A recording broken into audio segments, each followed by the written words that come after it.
Welcome to The Clue, where we uncover the stories that shaped our world. Today, we are going on a journey across time and space into the heart of Africa. Not the Africa you see in travel ads or news reports, but the Africa of ancient empires, powerful rulers and civilizations that rivaled Rome, Persia, and China. This is the Forgotten Kingdoms of Africa, a story of brilliance, resilience, and legacy. For centuries, Africa's history has been overlooked, distorted, or let me say, erased. But today, we are bringing it back. So sit back, relax, and prepare to be amazed. And if you love history, culture, and truth-telling, don't forget to subscribe and hit that bell icon. So let's begin. Before we explore these kingdoms, we need to understand why they were forgotten in the first place. Africa is the cradle of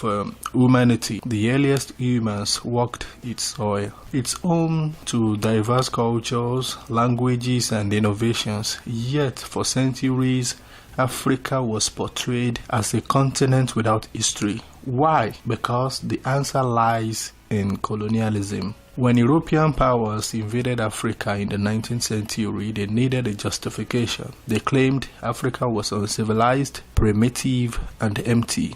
These false narratives helped them control land, resources, and people, but the truth is very different. Africa had kingdoms with complex governments, trade networks, architecture, and scholarship. And many of these stories were passed down orally, not written, and that made them easier to ignore or erase. Western historians often focused on written records, and since African civilizations used oral traditions, they were dismissed.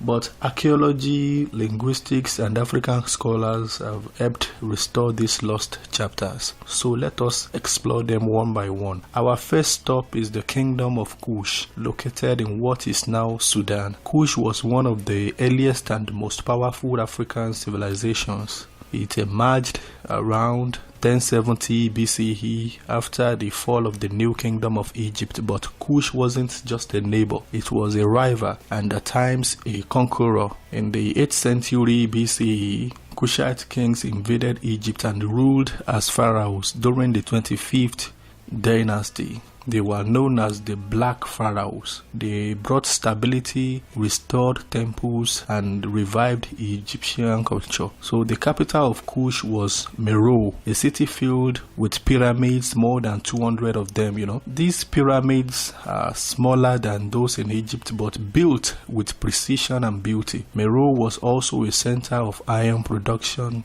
trade, and art. So Kush had its own writing system called Meroitic script, which remains undeciphered. Kush traded with Greece, Rome, and Arabia. Its queens, known as Kandakes, were powerful rulers. Some even led armies. Yet, Kush is rarely taught in schools. Its legacy deserves recognition, I think. So next we travel east to Ethiopia, home of the kingdom of Axum. Axum rose to power around the 1st century CE and became one of the greatest trading empires of its time. It connected Africa, Asia, and India through the Red Sea trade routes. Axum minted its own coins, a sign of economic growth, It built towering stone obelisks, some over 20 meters tall, carved from single pieces of granite. These monuments still stand today, showcasing Axum engineering skills. So one of Axum's greatest achievements was its early adoption of Christianity. So in the 4th century CE, King Izana converted to Christianity, making Axum one of the first Christian empires in the world, even long before Europe. Axum's influence shaped Ethiopian culture, religion, and identity.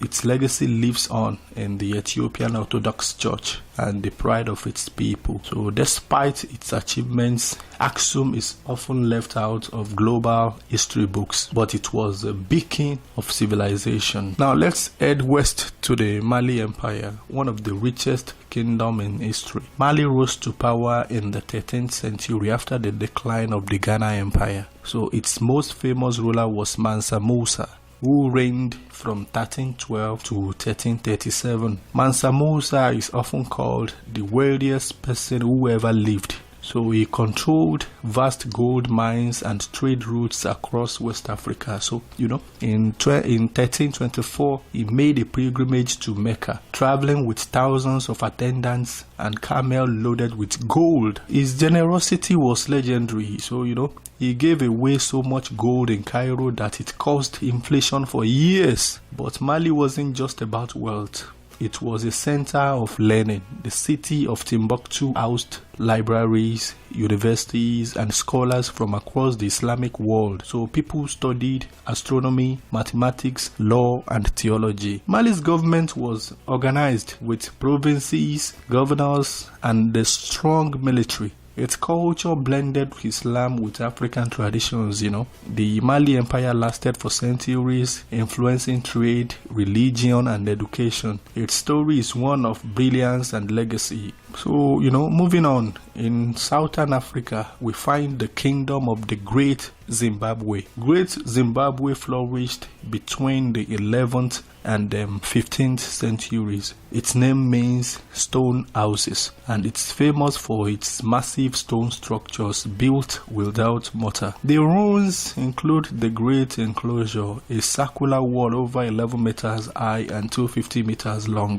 There are towers, passageways, and complexes that show advanced engineering and urban planning. So Great Zimbabwe was a hub for gold trade, connecting Africa to the Indian Ocean world. It traded with Swahili merchants, Arabs, and even Chinese. Its people were skilled in agriculture, mining, and craftsmanship.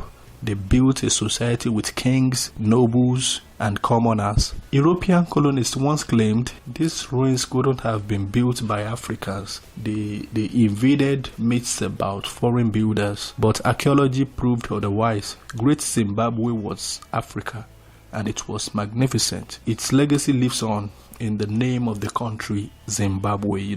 So let's visit the Benin Empire, located in the present-day Nigeria. Benin rose to power in the 11th century and became known for its incredible art, governance, and urban planning. The city of Benin had wide streets, sophisticated architecture, and massive walls. These walls stretched over 16,000 kilometers, considered one of the largest man-made structures in history. So Benin rulers were called Obas, and they governed with councils, rituals, and tradition. The Oba was both a political and spiritual leader. So Benin was famous for its bronze and ivory sculptures, which depicted kings, warriors, and daily life. These artworks were created using the lost wax technique and are considered masterpieces. So in 1897, British forces invaded Benin, looted its resources, looted its treasures, and burned the city. So thousands of bronzes were taken to Europe, where they still sit in museums. So today there's a global movement to return these artifacts to Nigeria.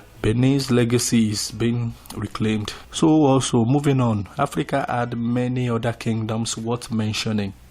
One, the Ghana Empire, the Songhai Empire, the Kingdom of Congo, the Swahili city-states, the Nok culture. Each of these societies contributed to Africa's rich tapestry. Let's dive into this something. The Ghana Empire preceded Mali, known for gold and trade. The Songhai Empire succeeded Mali, expanded learning and governance. The Kingdom of Congo, located in Central Africa, known for diplomacy and Christianity. The Swahili city-states, coastal cities like Kilwa and Mombasa, rich in trade and culture.